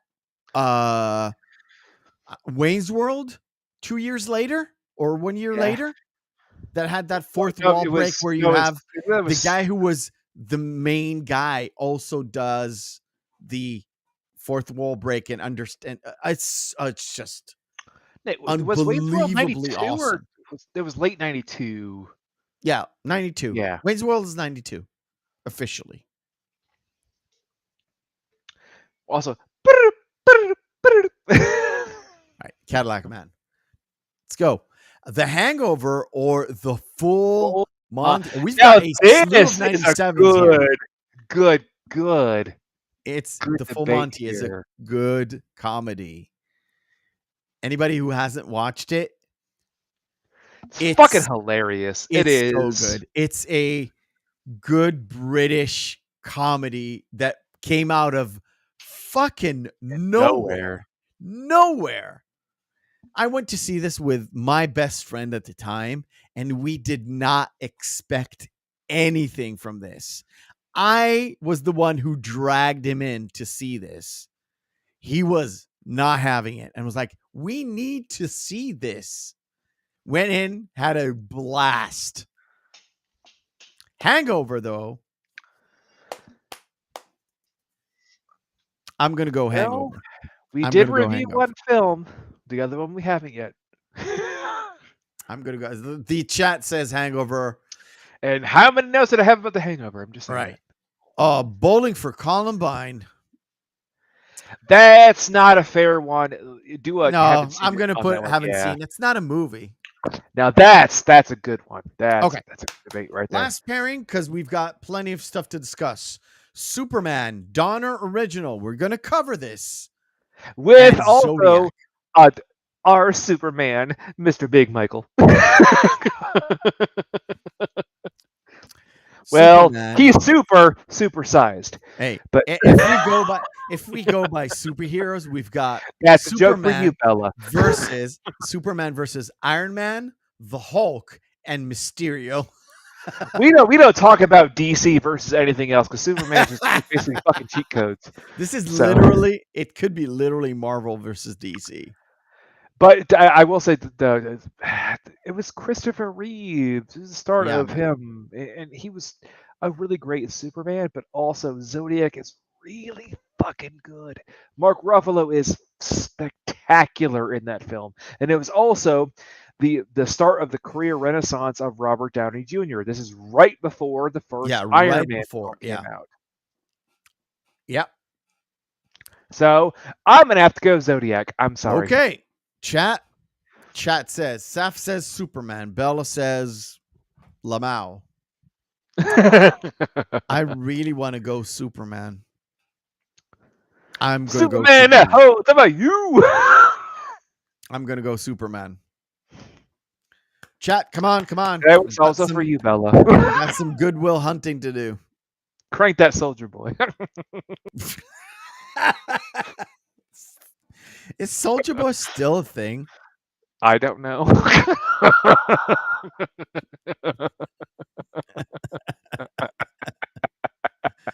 Oh my god. All right. Chat doesn't know. We're gonna leave it. We're gonna go with Zodiac. Zodiac. I've literally clicked Zodiac. All right. So, get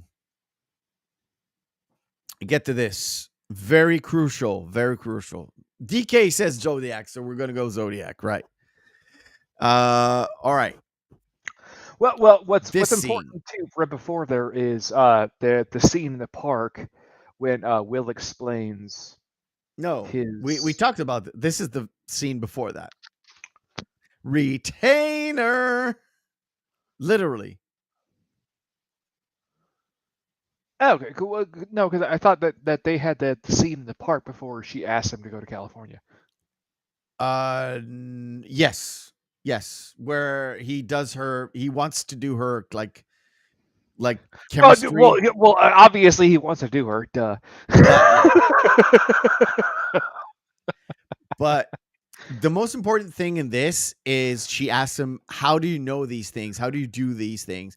And the parallel he gives her, the metaphor he gives her is how do Mozart and Beethoven know how to play piano. And for me, it's I don't know how to look at a piano and I see nothing. But when it comes to these things, I know how to play, which is what he says is quite verbatim. Oh boy, having a semi-eidetic memory is also a pain in the dick, by the way. When Mozart or Beethoven saw a piano, they didn't see what I see, which is just sticks, some keys, a couple pedals, and wood. What they saw is infinite possibilities. They saw music. They saw everything that I couldn't see. What you show me, that's what I see. And that's the only way I can explain it. And that's when Skylar says, "Come here." And blah, blah, blah. By the way, blah blah blah. It's super high def when their spit actually elongates. Oh no, I've seen that. I mean, I don't care. It's not me, but damn. And when they go back, they have such an explosive argument, and this is not because of Skylar. This is because of Will and his bullshit, right? Well, yeah, that's all it is. She asked him to come to California with him, and that's the whole blow up. Is because it's trying to bring Will out of his comfort zone, and all he does is it's his rationale to lash out immediately, try to defend himself, to cloister in, turtle up. And he uses everything from his he puts her back into that stereotypical box where, oh, you're just a rich kid, you're out looking to slum it out with the Irish kid from the what's going to happen is you're going to go out there, and even if I were to go out with you, you're going to get bored of me and you're going to leave me behind, and then you're going to get married and you're going to have kids, and you're going to talk about that one time you slummed it with some Southie kid in Boston. Yeah. And of course, one blowout leads to another blowout. Is that conversation at the end there is, I thought Minnie Driver did an amazing fucking job when she was pinned against the wall there going, just tell me that you don't love me and I will let you go. And he deadpans her, is like, I don't love you. And it crushes her. No, you can see also the way that, I love Matt Damon. Gotcha. Acting, and there where his eyes, you can see how he just looks through her instead of in her eyes to avoid eye contact.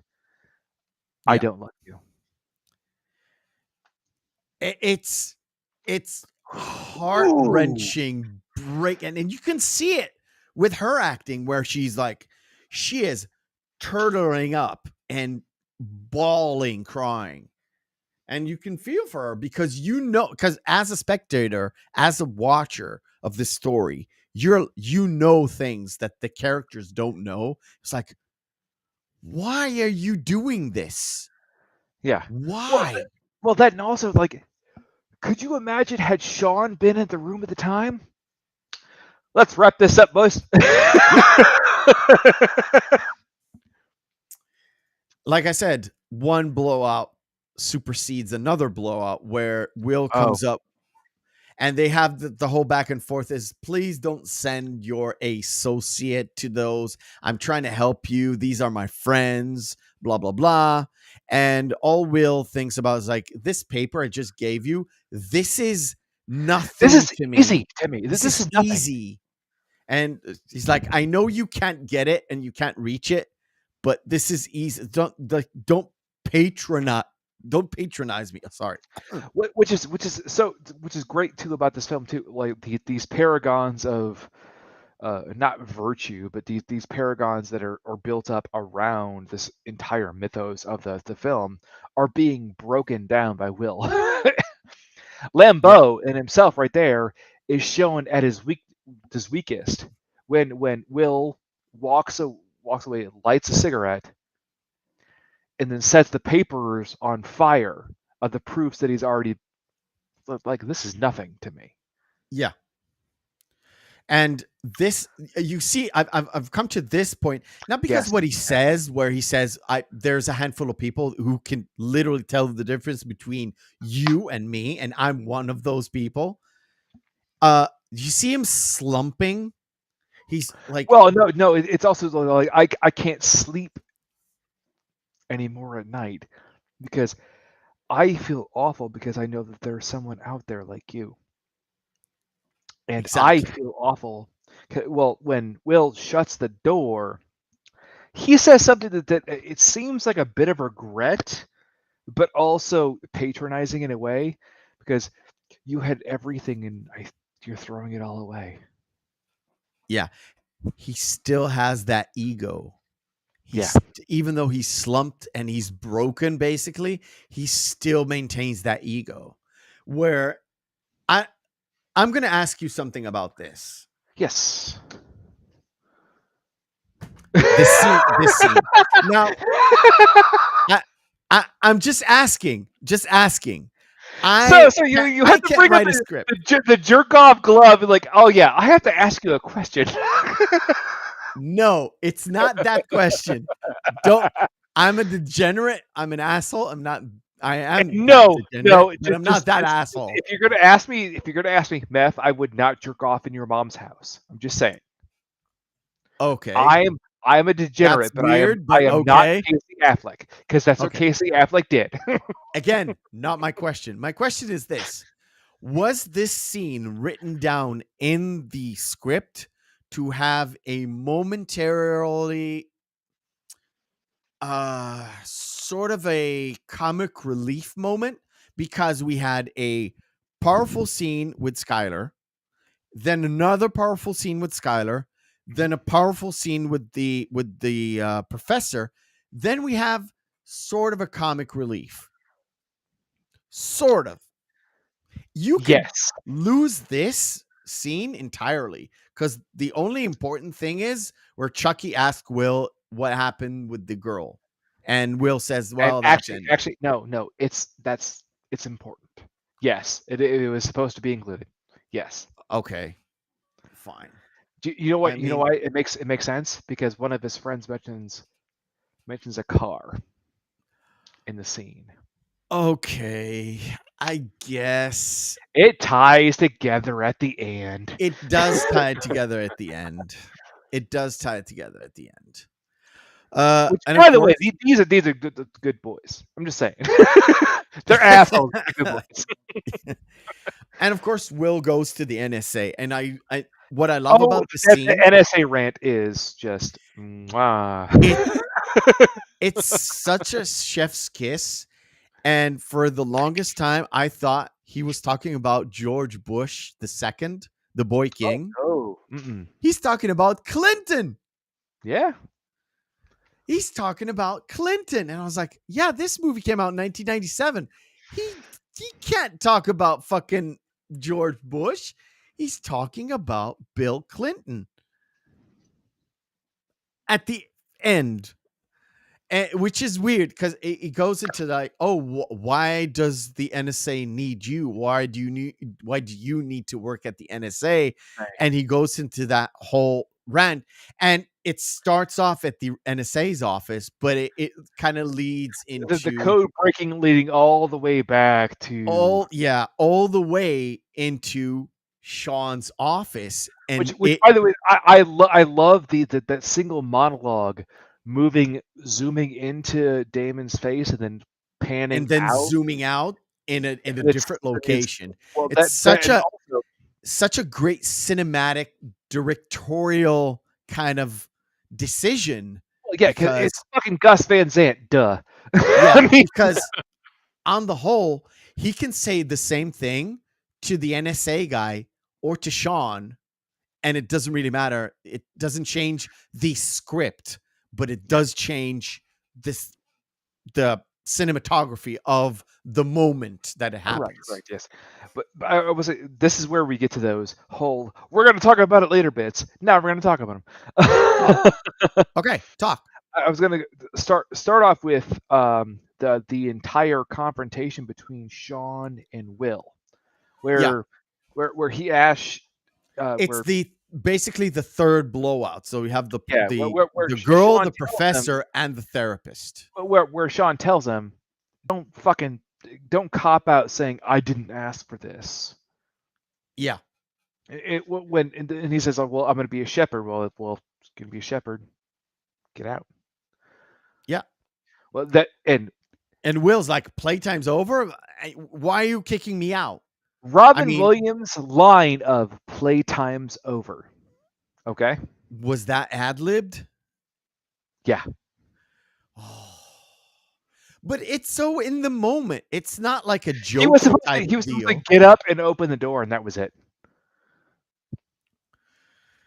Oh, this is why I love Robin Williams so much. Well, this is why he's such a great actor. Well, then he said, if you want to be a shepherd. Yeah, get out. Man. And Will goes into full Will mode where he blows out, shuts down everybody. Well, he does call Skylar before she leaves, but he can't tell her that he loves her. Yeah. Because he is unable to do it. He's unable to do it. And she is even, I love you, Will. And he's like, thanks. And no, he said, well, take care of yourself. Yeah. And she's back to being completely shattered. But in this scene where, like I said at the beginning, he gets up and he's like telling Sean, you're a burnout. You've lost it, blah, blah, blah. And he's like, oh, fuck you. And it's like, you're the shepherd. Oh, it's like, thank you, Robin. Thank you. Then we have the best scene from Ben Affleck. Yes. Is at that demo site. I think one of the most famous scenes, I guess, where he kind of literally tells him that all of his friends don't expect Will to even stick around. Well, what Chucky tells Will is, if you're still here in 20 years, I'll fucking kill you. Which harkens back to where they went to beat up the guys, where he tells Morgan, you get out of this car or I'll fucking beat you. Yeah. Well, because he says, well, you owe it to me. It's like, you don't owe it to me. You owe it to every single one of us. You got a goddamn lottery ticket, kiddo. Yeah. And the whole thing is, Chucky's last line that goes, the best 10 seconds of my day is me walking up to your porch and knocking on the door and is hoping that you won't answer because you won't be there. Yeah. And it seems like it's cruel. It seems like a very cruel thing to say. No, right? it's not though. It's his best friend looking up for his best aspirations. Like, get the fuck out of here, man. Yeah. you have something. You have something that I don't have. I can still be here for 50 years. You're literally sitting on a gold mine or something that takes you out of this hellhole and do something that is worthwhile with your life. And that is the spark, because it won't come from Sean. It won't come from the professor. Even it won't come from Skylar, but it will come from in-house. Yeah. In-house, the boys, the brothers, essentially, that Yes. will cast him out like a baby bird kicking out the small chick outside Yeah. so he may fly. Yeah.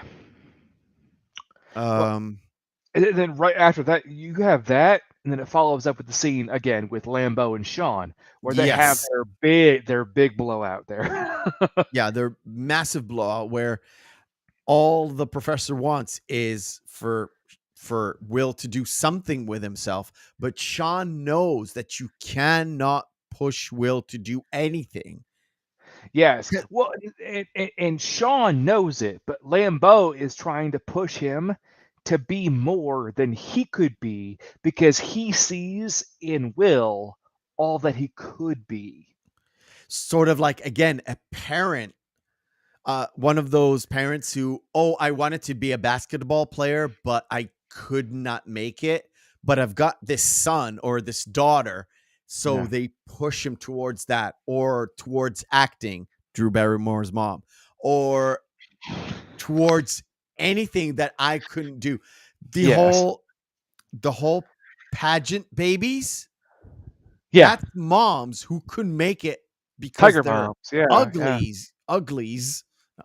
Goddamn. They're ugly or they're not attractive. So they push their daughter. I would say those the hyper helicopter parents that push their children. Exactly. So the professor is that should not hyper be. helicopter parent that from afar, he's like, oh, just let your son do what they want to do. It's like, no, he can be better. Blah, blah, blah, blah, blah, blah, blah. And that's the approach. And Sean is much more reserved. He's well aware of Will's capabilities and why Will can't break that wall. I would say ultimately though in Lambeau I see as a character from his perspective it's not only the protective like parent seeing what he could see, what a potential future, but he's also seeing everything that he could have been, but also he could also attach his name to it. Yeah, again, it's So complete ego.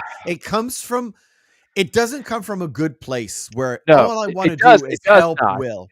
I will say from the beginning, it did seem like a good thing from Professor Lambeau, from Jerry Lambeau. Yeah, but Sean kind of called him out on it.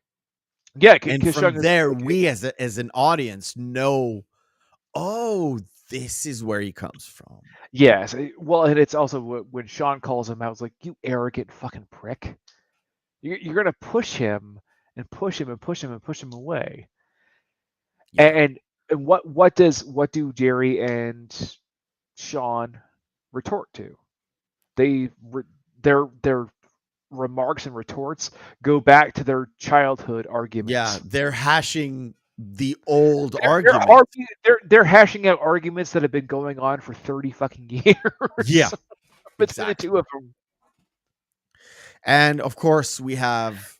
And then we have the most heartbreaking. Before scene. this, God. I love it. I'm gonna pull it out. I love it when Will. Oh, Matt Damon, when Will walks in, like, I can come back. No.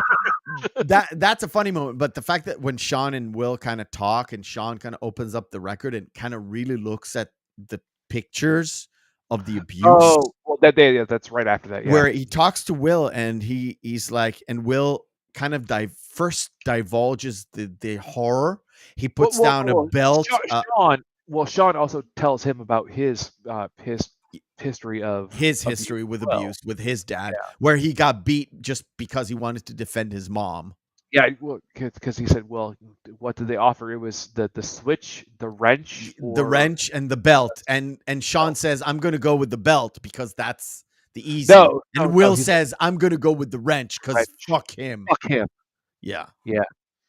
Yep. And that kind of prompts Sean. God. Yep. Okay. if you're a grown man who has experienced any kind of abuse in your life, and you can look at the scene and you're like, not tear up a little bit, yeah, you're fucking soulless. Dude, Sorry. I have not. I am very fortunate, or not fortunate. Let's call it fortunate. I have not had abuse like that in my life ever. I've never experienced it on my back, never experienced it on anybody who I know closely to me. Yeah.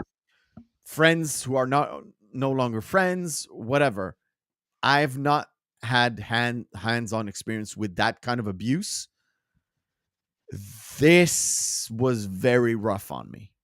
Very rough. Like I told you, I don't really cry at movies that often.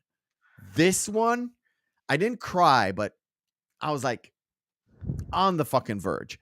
It And gets you. again, Oh, it watched gets you. 3 full times without the edits, without everything. 3 full times. I'm like, God damn, this is a powerful scene. Powerful scene. Well, that and also like as soon as like he keeps reiterating it, and Will's immediate like instinct to push him away. Yeah. And don't fuck with me, Sean. Don't you fuck with me. It's like, oh. And it comes to powerful. It's yeah, the walls are coming down. Will's having a good cry, and when you see Sean's eyes from around Will's shoulder, he is happy. You can't really tell with the smile, but he is happy. Not because he broke him down. Not because he broke him down, because he could reach to him. Oh, also, if you pay attention to, this is a scene where Robin Williams and Matt Damon broke down crying on set. Yeah. Yeah. They definitely broke down on set. And once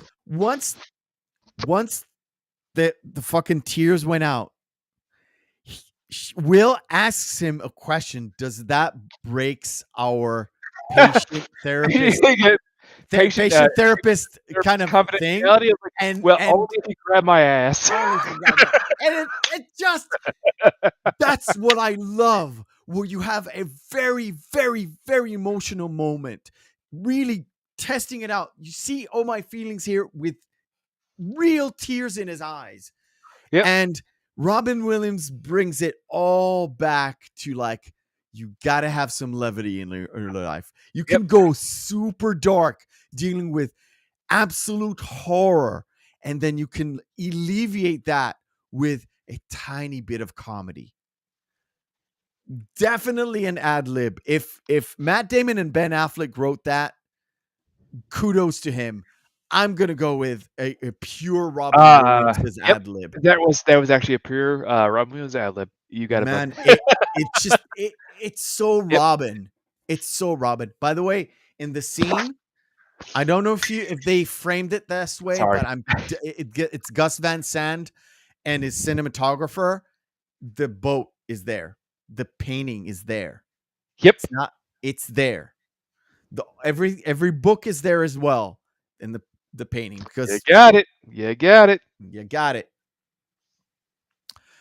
And because Will kind of breaks down, he goes out to an interview. You don't see the interview, but you see him go to the interview. The same office. It was the McNeil office that, oddly enough, it was Chucky that was his liaison. His representation. Yeah. And then he goes back to Sean, where he's like, oh, I got a nice place. And that's it. And this is where they talk about the ass grab, by the way. I was conflating the two. Because yeah. That's okay. Yeah. And of course, the boys. We talked about the car. Hold on. One second. You also have to touch on the fact that it's not only that that Sean helped Will, but yes, Will help Sean move on. Yeah, because Sean kind of like packs his stuff away, and he was finally able to let go. Yeah. And he goes on his own kind of stuff. Yeah. And he goes on his own kind of excursion into the unknown, basically. Because Well, Will is hold on. himself goes into the unknown as well, right? We're gonna get that note. But well, Will goes to the bar and sees his buddies and goes, "Oh, what? You think we'd fucking forget? Come on, get out here, you son of a bitch!" Yeah. And you think they're gonna like beat him up just Well, for no, good it was measure? the same old thing. Like, they're just fucking with him because that Yeah. was the whole thing. It was like, "Happy fucking birthday! We got you a car." Yeah. I like the fact that they open up and the engine is really shitty. It's like, oh, it's a good car. It's a good car. It's a No, good engine. no, it's Good like, engine. oh, it's a solid straight 6. It's like, and it was Casey Affleck's character Morgan going, "Yeah, I had my buddy do the body work myself." I'm like, it's just gonna blow up. Yeah. Side note: they didn't do a sequel of Good Will Hunting. You know why? Why? Dead on the side of the road. Probably. So, Anyway, back to happier things. So his friends got in the car, and then Lambo goes to see Sean. They make amends, and yeah. Lambo asks Sean, "So where are you gonna go?" I don't know. He says, "India, China, Baltimore." Baltimore. Yeah. It's like random places. One of these things are not like the other. Exactly. So India is sort of going on a Zen type trip, but then Baltimore. Yeah. Well, that was it in China. Go on a Buddhist meditation kind of. Yeah. Baltimore. And of course, we get sort of a This is free wire, so there's no stringer bell here, Bella. Yeah. There's no really hot black dude out there. The So really we hot get yourself, Stringer Bell. I'm just saying. and then we get a sort of a composite shot of Will leaving, put in a note in Sean's box, and driving away, and then we see Chucky Well, before that, the last bit between Lambo and Sean was, he goes, "Well, I got a note here that says we have a reunion in 6 months. I guess I'll see you then, and I'll buy you a drink." Lambo goes, "Well, the drinks are always comp there." He goes, "Well, why don't we go ahead and have one right now? Yeah. Have it on me." As they're walking up the stairs, he takes a lottery ticket and goes like, I think I might have the winning numbers this time." He goes, "You know the numbers? You know the odds of winning that?" He goes, Yeah. "It's 1 in 7 million." "Yeah, it's also 1 in getting lightning struck twice on these steps, walking Yeah. up there like, hey, still got a chance." Still got a chance. And that's the cutaway between Lambo and Sean, which I thought was great, because that reconciliation between two characters that seem like the antagonist and the pseudo protagonist on the same Yeah. On the same sounded- level, like, basically. it was great. Yeah, It was I great. know. I know. Yeah. Well, then we get to the last bit where Will drops. This is off the note, this and is then- the payoff. This is the payoff to the speech that kind of started Will realizing he needs to go, where Chucky goes to Will's house in the morning to drive him to work. He knocks on the door. Nobody answers it. He looks inside. Nobody's there. This is where I have to draw the line there. Okay. Sir, I have to object. Objection. They already gave Will the car. Why the fuck did they show up? I haven't thought about it. Gotcha, bitch. Yeah. Yeah. Well, maybe it's a force of habit.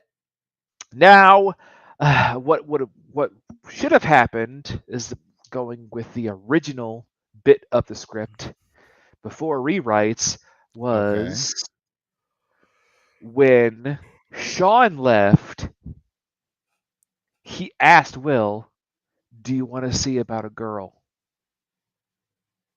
And Sean drove Will to California. Stanford. Oh, okay. Okay.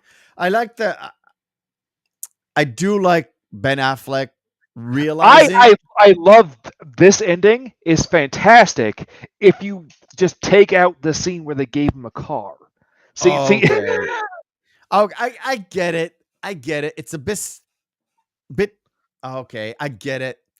I like this ending. I like the fact that it Morgan still is has like, that good emotional weight to it, where it's like because it pays off the very important scene with Chucky and Will, and Chucky kind of laying out the explanation, well, right? where he said like again, the best 10 seconds of my day is hoping that you won't be there. And then he gives him a payoff where he's definitely not there. And And well, Chucky's like, that Chucky, like how he looks and just yeah, my smiles to boy. himself, and he walks down the steps going. And Morgan is like, It's "Fuck Morgan yeah, Casey. I'm going into Yeah, I'm going into fuck, the I got a number shotgun one." now. All right, I'm stepping up in the world.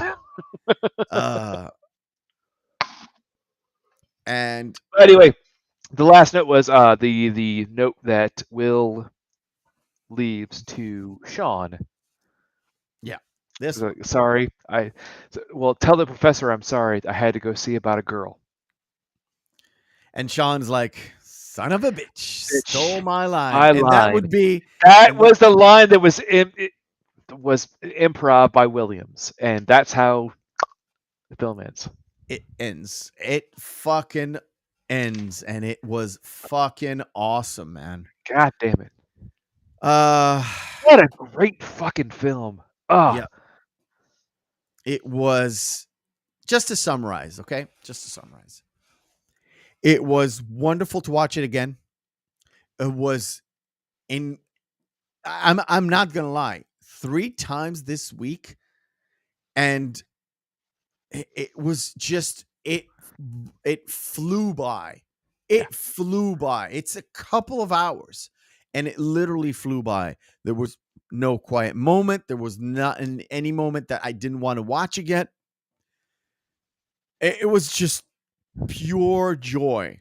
If I'm not mistaken, it's number 7 on my list. Still need to do that fucking video. It's number 7 of my all-time list. Maybe even 5. I don't remember off the top of my head. It's just incredible. Incredible. And it's a good showcase for how good Robin Williams is as a dramatic role. But if you let him loose just a little bit, that points of levity, that ad lib, just makes it into such a great cinematic experience, or even story-based experience. yeah. Well, and I will have Thoughts? to add to that note. This entire month has been. I know it has its low points, as you did not much care for Death to Smoochie, but I wanted to put that on there because it showed the breadth of Robin Williams as an actor, because he was just a goddamn treasure. Yeah. I mean, we kind of talked about. I'm not sure we discussed this on air, but we did say. I remember us talking about this because he took his own life because he knew he would be unable to give everybody his 100%.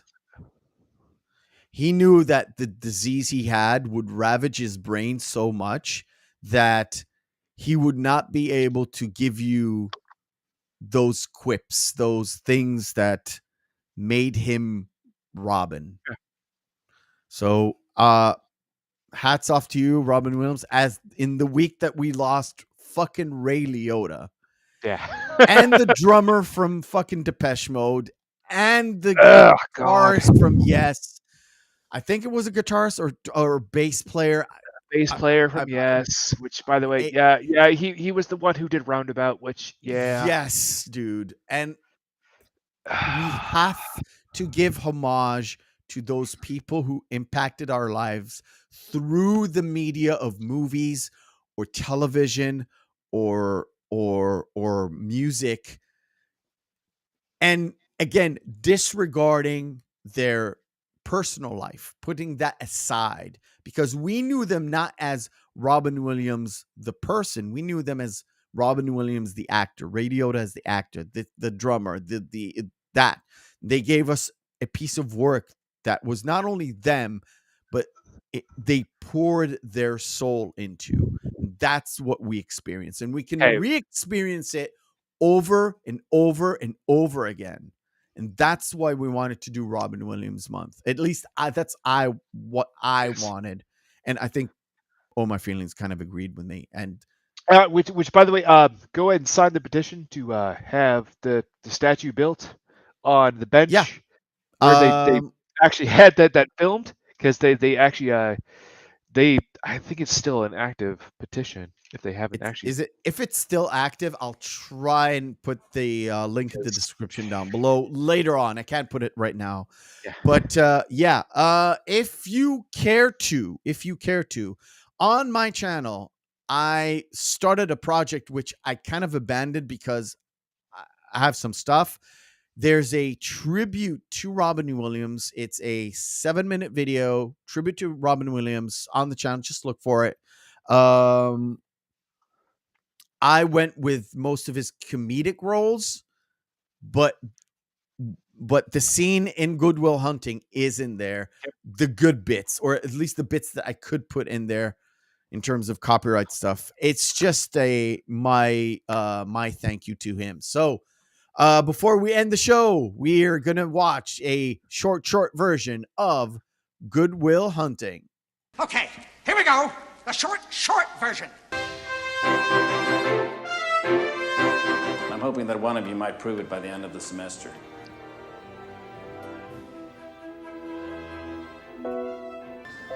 This is great. Who did this? Let me tell you something. Get out there in 2 fucking seconds. When I'm done with them, you're next. So without further ado, come forward, silent rogue, and receive thy prize. Sorry. What do you do? Sorry. The evolution of the market economy in the southern colonies. Is your own idea just to impress some girls? Embarrass my friend? You're an idiot. I've been sitting over there for 45 minutes waiting for you to come and talk to me. Do you like apples? Yeah. Well, I got a number. How do you like them apples? Motion to dismiss is denied.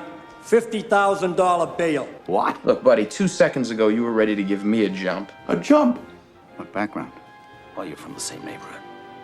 He's from Southie. If you ever disrespect my wife again, I will end you. But you presume to know everything about me because you saw a painting of mine. You ripped my fucking life apart. But I think that's a super philosophy, Will. That way you can go through your entire life without ever having to really know anybody. Well, I think that's a super philosophy, Sean. I mean, that way you could actually go through the rest of your life without ever really knowing anybody. Time's up. Sorry, guys. I gotta see about a girl. Do Mr. Gibbs. Who's Ted Kaczynski? Uniball. Retainer. Do you know how easy this is for me? Do you have any fucking idea how easy this is? This is a fucking joke. Take his job, give it to his sworn enemy, hike up gas prices, bar him a village, club a baby seal, hit the hash pipe, and join the National Guard. I could be elected president. Fuck you. You're the shepherd. Coming over my house to watch the Patriots game. You're still working construction. I'll fucking kill you. It's not your fault. Don't fuck with me, all right? Don't fuck with me, Sean, not you. You just violate the patient-doctor relationship. Nah, only if you grab my ass. I'm sorry.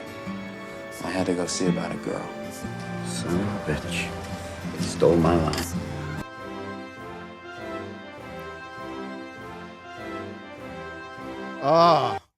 Fourth wall break within the fourth wall break. Yeah, dude. Emotional, gut-wrenching, and fucking hilarious. Thank you, Saf, in the chat. We've got the petition, right? You've linked the Robin Williams tribute. Sorry. Thank you. You can go watch it if you like. Don't like.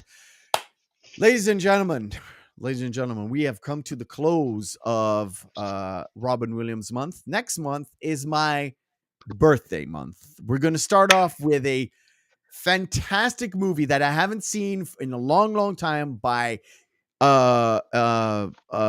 John Singleton. R.I.P. John Singleton. Boys in the Hood. Because the boys in the hood are always hard. Yeah. Boys in the Hood. Go watch that movie. Come back to us. We'll discuss it. Great fucking film. It's gonna be yes. It's gonna be Also, if you come to this point, please like this video, share this around, and subscribe if you like to continue with us on our journey to enlighten you, educate you, and bring you up to movies that you may not have seen or heard about but haven't seen before. And this is your chance to watch it with us and talk to us and see how we feel about it. Very, very interesting. Until next week, have a good day. Have a good night. Enjoy your weekend. Is it Memorial Day weekend, right? Yes, it is, sir. It is. So be with your loved ones in the service and stuff for all you Americans out there. And we will see you next week.